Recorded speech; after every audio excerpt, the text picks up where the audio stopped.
Enabam nyina matema kwaba efa emra bedwam djumade so on Adom TV. Sele de catcher nano GJ Awards here so ewo Asantemanpensenmu ma Ghana Mampene His Excellency John Dramani Mahama. Asantemewro 2472 ababio ni minister Saodo do wonyam kwata akire no. Ya bo Adom TV abaso say Ghana ha nyina wona de akan kasa eye TV adwuma no. Adom TV na the number 1 Akan TV station in Ghana. At the GJ 29th Awards night. Adom TV, your current and reigning Akan TV station in Ghana. See a say. It's as yene de no kure. Yene de perpeyo. Esum Ghana adishie. Yene obi biasi. Beko so Adam wasi. Ahwe for papa bi.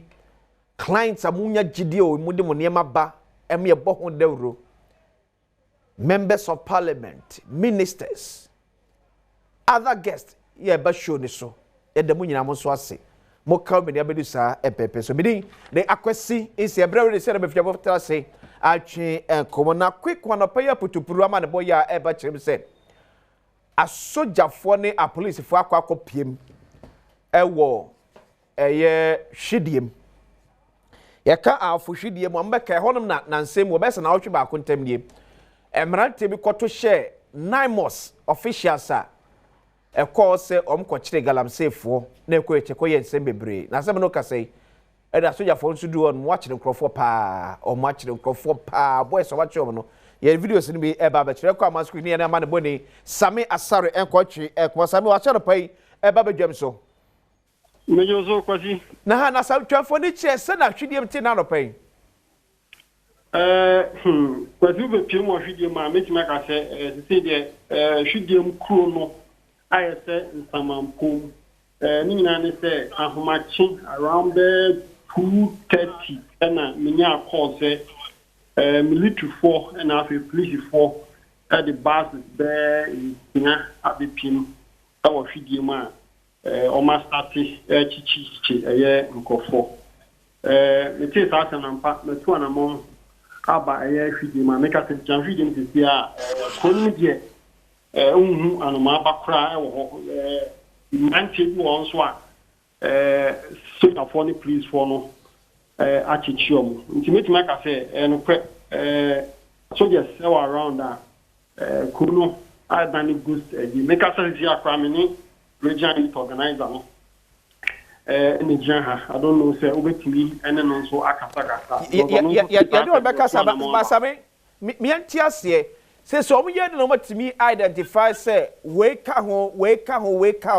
It's only a children no a one.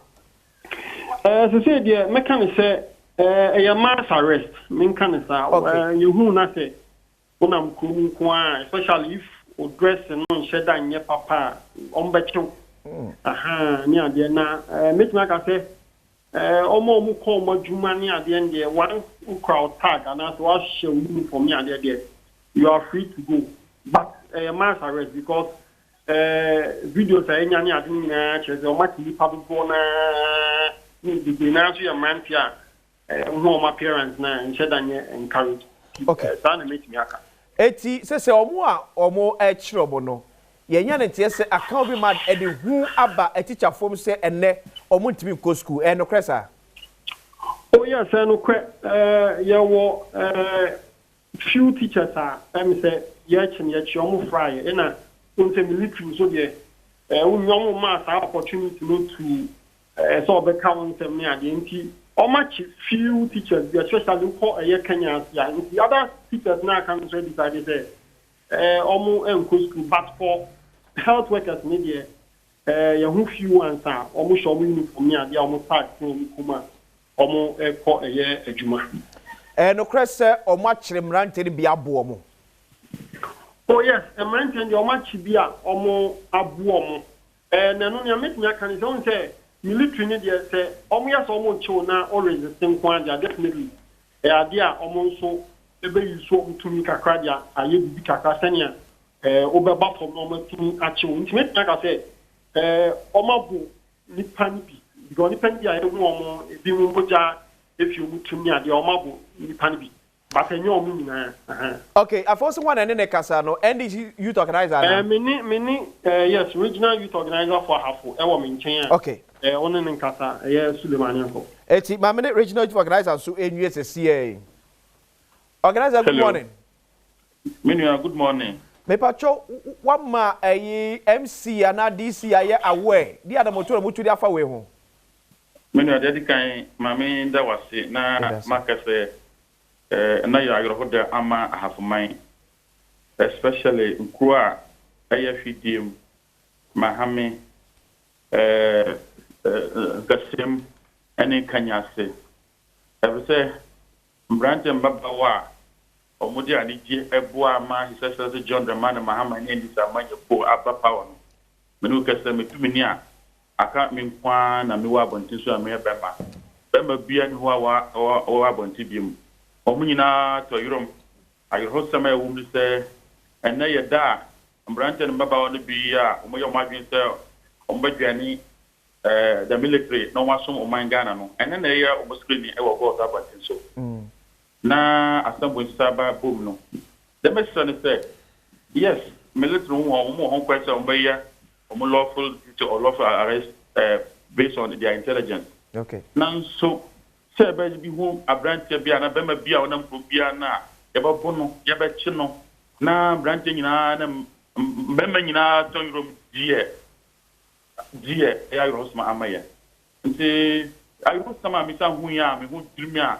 mi so nyina ta mi ho am luka say ye abro bia wo hu soje fona wo ye na ju se wo tumbrika cross gata wato gata mua ya nyo bia manaso no mu na abro no dagatam ayarusam in fact enu ka say maputu obia woni me bia ni misana me kasa sipie nanso na die be ma yamle youth organizer boy no krese emranti omoto share NAIMOS force no me NDC echitafo menua I am the regional youth organizer of the NDC sanso mu na manfo kan me ka kire mo say me mahwe video ni ame ape na me twa nipa ba ko obanya nipa ba ko a wo ye youth organizer na wo ye NDC ni a wo ye non page NDC e wota video no man kan me nya bi aka pese me nuka se yo na ko bia sma yi ba picture ba ko petrem se we ya wo no wo ye NDC ni a wo ye nim no e wo kanya sa ana e wo mahami ana anya we okay de wo me se Galamsey hoduma no e ya ma frefo hoduma o mo fere baby na e ba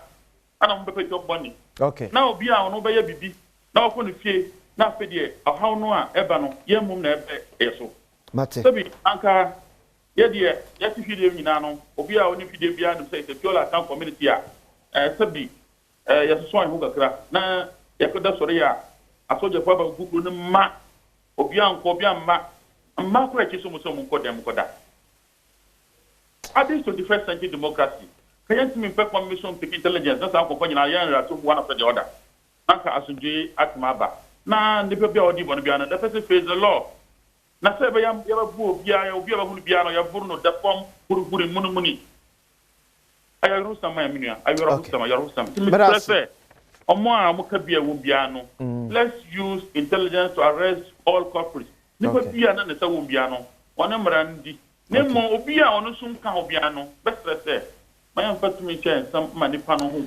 I say the Ahafo Regional Youth Organizer ma NDC Amiyo Kodam te say no and come on a quick one a statement from the Ghana Armed Forces. Also joint military police troops in Ashanti, Volta and Ahafo regions. The Ghana Armed Forces and Ghana Police Service are conducting simultaneous targeted and intelligence-led joint troops in Ashanti region, specifically Dadwini and Anguna, in the Volta region at Ehi and in the Ahafo region, Hwidiem, Kenya, Goso and Mahame. The operations which started dawn today, Wednesday, 12 November 2025, at all the locations aim at arresting identified persons involved in the recent attacks on number of National Anti-Illegal Mining Operation Secretariat team, some police officers and officials of the EPA, including journalists. The armed forces and the police service warn that any individual or group that attempt to obstruct the operations of any of the security services in the Anti Galamsey operations or in the performance of any other lawful duty will face the full rigors of the law. Signed by Veronica Ajo Ahin, Captain, Ghana Navy Acting Director General Public Relations the Ghana Armed Forces na de statement AP about na mama sanye interview quick emfa emfiri hodom na mmeadwafo entoa so Honor Vincent Ekwasefua a member of Parliament Madeshewo Otafo constituency in Ashanti region. But me come watch and pay eba bedwam dwumadi so. Apasi me so bro. Yes, so come aye di in relation to Dom Kuma Tina Omantrem Amian Veti, the Chief Justice and afraid the Mamika says the outgone Chief Justice, Mammy get to Araba Tokono. And if he said, well, my Tiasie, what's the next step or Mammy Tokono case name? Well, I was for say, if you look at even the next step, it is proper set, if you put all the matters into proper perspective, okay. Especially for people who do not even understand why. It's Olani break. Vincent. I have for them here. Number one, when the case be condemned a year, the Supreme Court, okay, some 4 or 5 months ago, that is the case of Vincent Ekwasefua versus the Attorney General. In that case, the fulcrum of why I went to the court was that a year the processes that have been triggered leading to the removal of the Chief Justice, it is bereft of procedural improprieties. And not a miracle. Intino, I was here heading attention. And I saw the injunction application come. Supreme Court Fair, I made the injunction application, which matter they ruled against us. However, after that ruling, 5-4 months down the lane, and I have in my hand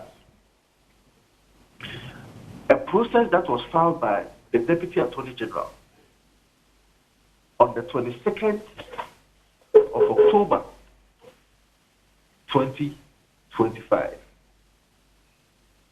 In that process, as someone more can say, for the 5 months or 4 months that they have looked on without filing a statement of case, without filing a defense to us as plaintiffs, because the case was Vincent Ekwasefua and the Attorney General.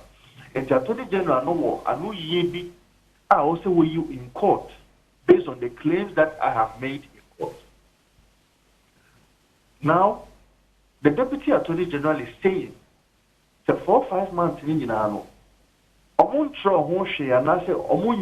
if we say, in their own words, that they've sworn to as a way of an affidavit, and they filed to the court, and they say, and that is number 5 on the process. Or say that due to the administrative procedures and arrangements attendant to the 2025 presidential transition and the subsequent compulsory retirement of the Solicitor General, a timeous response to the statements of the plaintiffs, which is myself, the plaintiff's case was impracticable. These are the 2 reasons that they adduced by way of an affidavit to the court. Extra court to say, because of 2025 and after 2024 general elections near 2 years, and no transitional issues, and a Solicitor General now retired for 5 months. Meanwhile, the Attorney General has been seen on podiums with needless press conferences, attacking people and their integrity, hanging them, judging them as guilty, even before we say they are innocent. Mark the constitution upside down. And we told Parliament, the matter is already sub judice. It's a matter that is of grave importance. And for that matter, it is believed that for it to appear that justice indeed is being served, let us bring some amount of conclusivity to the matters that is before court, challenging the processes, the procedures, and the substance as to why they are removing the Chief Justice. Anyway, as some converted a new Chief Justice. Because an acting Chief Justice is as good as a Chief Justice. We acting Chief Justice are nothing precludes you, nothing stops you from performing every action or function that has been stated under the Constitution of the Republic of Ghana. None. That is how come when he was made an acting Chief Justice, even panels that were made by the former Chief Justice, Tokono, he changed some of them. And we feel that when you allow the acting Chief Justice to be vetted and to be sworn in, Maame Tokono, any obi or the case be a court. Person say a who here you say a better case in so and our case the quality and answer be any. If he said the man has already been made a Chief Justice. Okay. And what that means is that ube yinua ube che and so ultimate question is okay. If you say under the Constitution of the Republic of Ghana 146 you are how you can remove a Chief Justice. Vincent, you response. Vincent. Yes. So, near speaker, so can you mean how I be Buandiafa? Ese obi case a work court no. Any quase a you see a coin at the map parliament a Juma ya or more a year. And it's what you say.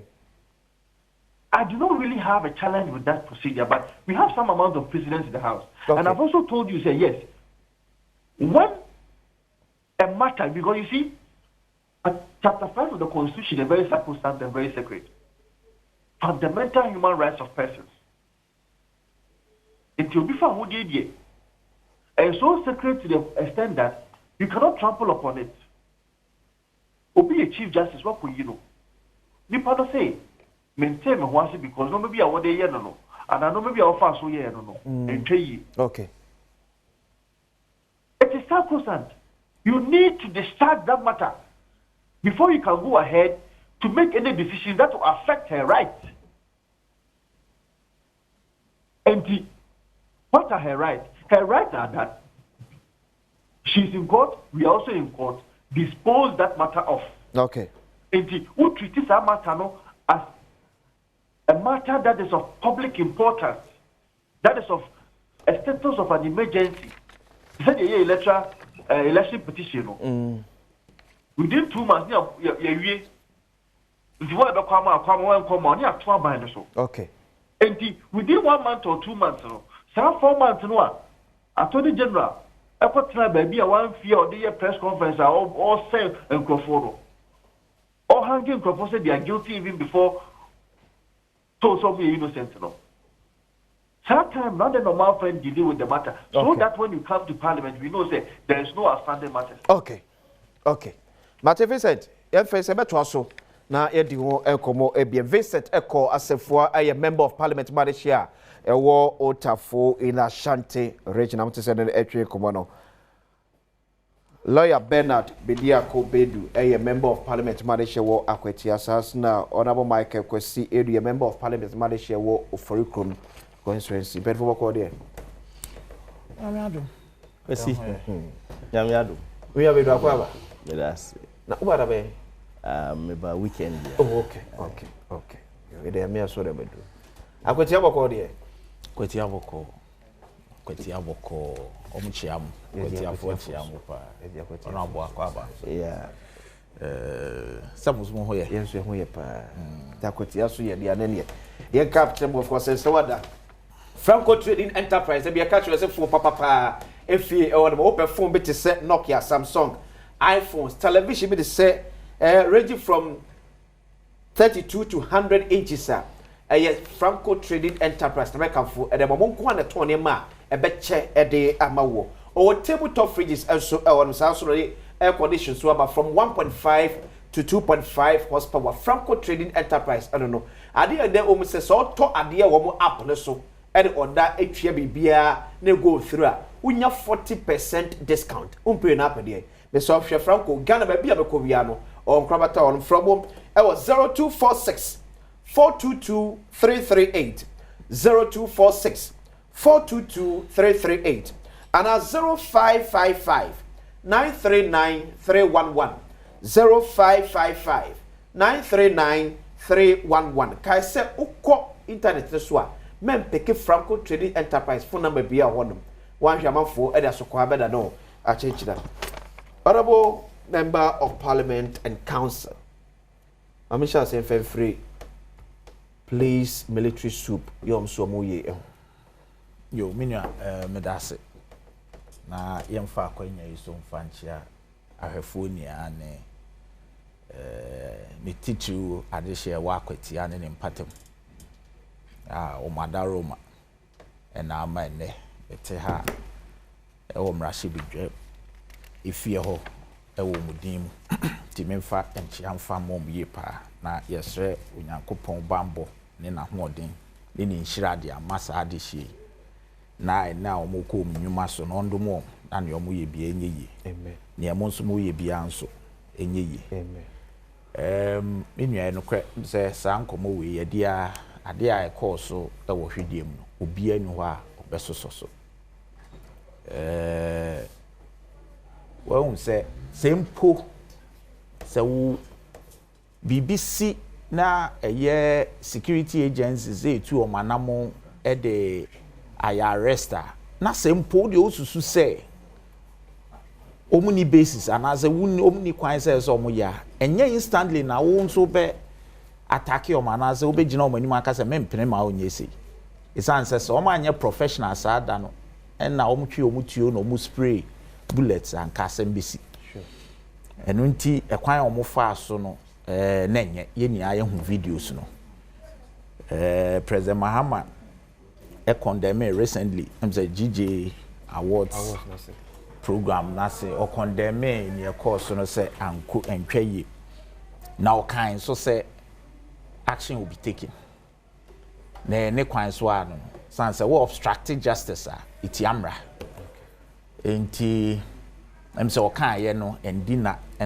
na it was expected me so be o honor as no on susu say bibi say ibesi a na menim because esipen baby bebre esipen say bibi say isi a omo retreat barom saba okay isan say o man na ba kope ye ni republic bia within a republic as a cell law and order e so baby a nti nia e so neno there it was expected na e den on besa akọ chinipa yes meba nia yesre mum ne say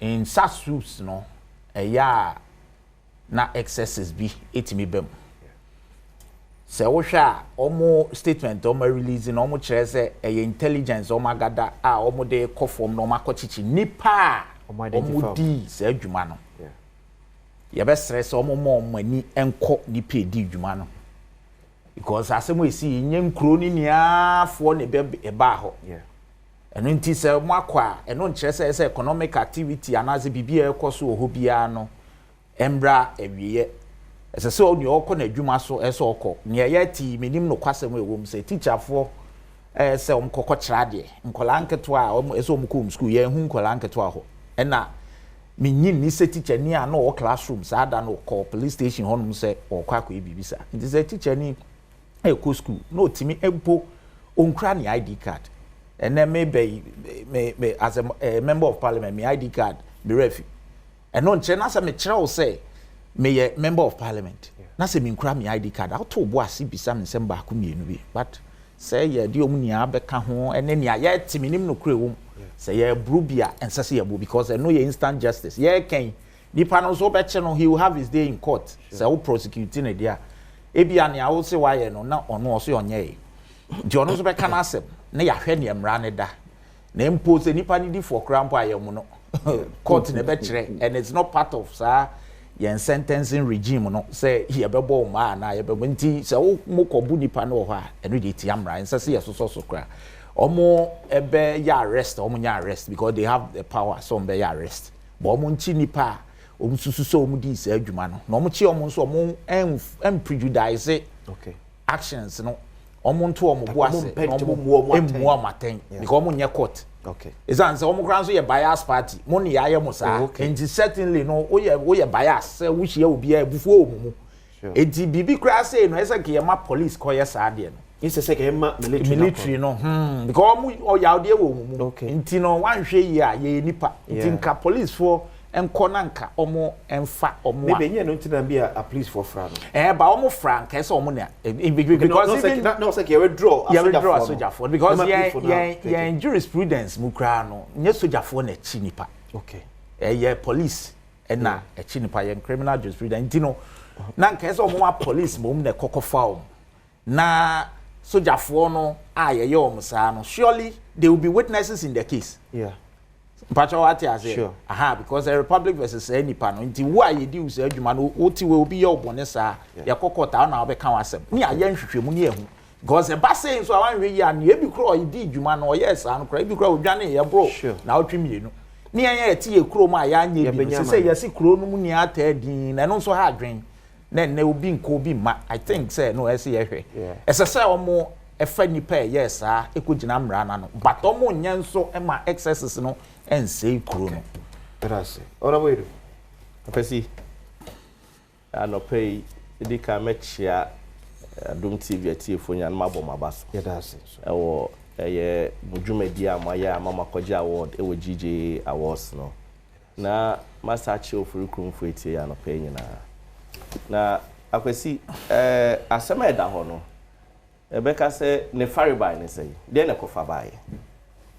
Ye emabunu a ya shom kutupa ya shom kutupa ye de adwen bi ato omutirim se ya aban aba enti ebe ma mo ayede etu galamsey ana ama aba bedru ba bi aba bedru from abra aban yi edi nkunim e sha se fi oboase obeka de si oboase emabunu bi wo oboase ekwo se eye Anglo Gold Ashanti omo concession bi eda honom omo kwa dibi ema soja fo ni omo etisi mu ema bi hwe omo nkwa ye free wono ya ma eno antwa wo Google de Galamsey attack ubo hu se efi ho omo attack soja police na de si na nse na ya reho akwesi nim so hwe video ni bia de na kofa baaye NAIMOS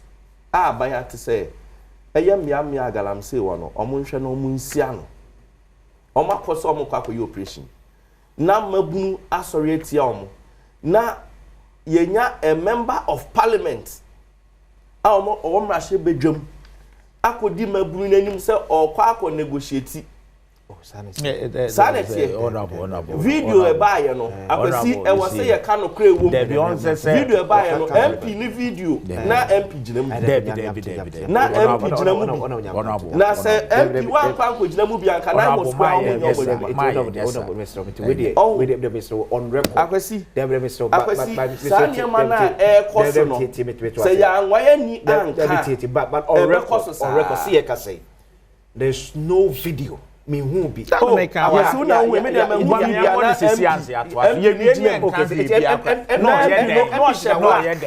MP no black MP don tese no black negotiate omo edi enkoma eye reporter ba ye nyina akere say free eye omo anu omo wo no ese MP no wa mu nipa mo reporter Erastus Asare donko wa ba abonti abeka say MP ni na begina mu ma ade no eye dey escalate ye initially mponi na Erastus no monsama omo ka kire say MP ne baaye no or the honorable Collins Dauda din ana baaye ana kire honorable Collins Dauda ebe yi ne ho ano say ono kra ne sabre no South Africa no oni oman yi mu enti eho na ekoma ade ni nyina escalate ya ema ye de asafo sojafo ekogu police stations ye kobo omo bai abra ye yi sojafo na free police station ho no e de omo wura ka mu no wo hwe video na mrante ne de abo e pipe car no windscreen a change na ana enie chese soldier fon kre bi person de omo saki ka omo me hwa de na me ra wo se na baby a Ghana ya bedru nie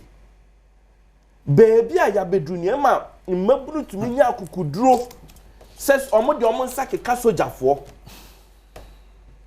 nanka ujidi so mampanyi be ma sojafo ahomache sojafo akoso omo nkoye operation we se na enya asefem egu aban n'anim ase a anka mampanyi ebeka se sojafo nkoye sa operation we sanke eti anka NAIMOS ni police for ana eye adwuma we ne ba ne se na afi de ahomache yama sojafo de eye intelligence led operation so sojafo koye intelligence led operation otum se by now no omo akwakoye omo investigation se hu baabi amrante ne hihye nyina na omo koye sa operation no na omo kwa ahomache koye sa operation na politicians na masade we ababedru baabi ababedru ye kasa bi a ye ka e de support omo baabi a wose ye ka ye waade na ni ka no credit no credit to ayemfa nto enche bia ye ne ayenu Joseph Yamin eko kan wo bedwa bi ase se omampanyin saa ne task force na watete na okora nkromo mu nje adwuma efi so omko asika na omko jeje oka ya na ekro ni nyina aboje so ye na ko kan we wo ha na se soja focus ya na NAIMOS focus omko akoye adwuma de ne besi emrante na be attack omo enti ye omo aban no ana omo nhwem se wo ma hwe mi omo kro ni ye anwa ani ya sani ma we tu ntwa promises are election time omo ye ana ebinum gina Galamsey site ye ni aye papa ne ono no ye CEO for petroleum hub one mpemfo bi ko gina Galamsey site promise omo say omo ba omo hwa omo aye omo adwuma eno na enemrante ni hu say mo hye ye bo ade ye campaign ya ante de na omo ka mo hye ye boss ye be mama ye mo be maya ye adwuma enti ma me ye adwuma ade enti na ene de mo dane ma no okay o mampanyin na mpo ne ka say ye wo atitrofo bi a omo ye politicians omo na hye Galamsey na ti or the word big fish or you see the word big fish so omo ye big fishes omo na ese achichi omo anya nkwala na ese achichi omo kogum to no oba obeja nkwala no no wa chichi atitrofo no na ubeja nkwala na nkwala na sha ase no mo ye na afọ di NAIMOS be choma de ebesi na eye de esi no nti ese aban ne tenase they have to eat their words back eso mo remain humble ma eniema bi omo kan ya na enya omo gitum na omo pa ho achew okay na omo ne maburu ne kasa se ye kan but oman ni ye na ye nyina ye pe ye chechire oman ti say environmental issues e concern nti muma ye nyina ye nhwe kwan ya ye be fa so a sa Galamsey we betu ase na yatumi achechire oman na amana ye anyesa nsem we enkosi ena yate baako echa ye be sa ate bi bena se ora bo area member na brepa ma me mfim wie sa ma me na mo mra se why ba be ma bedwe no ye na ahomra ye be ba betu ankomo so eba kwa baby da so so ajibre na wo hwe Ghana's #1 Akan TV station ewo ye ba mu yakopon hira mo small #1 lebia sa council okay so minu am that say we dey brief on the you see NAIMOS minu announce alcohol oh there be minu am be akọ me tene anke ye twe NAIMOS na on say pine chia ese tene no okay hey won ye wom ne say me nhede hu inu anom no what is their position MPP for minu honorable ne party for no say Galamsey ne nkoso anase men nkoso sometimes and away ne promise we enobe eno na mo pese ye hwe omo composition che NAIMOS ye omo adwuma kama this is a government on so sa niam no so nti president Mahama ne nansen a waka say obi o attack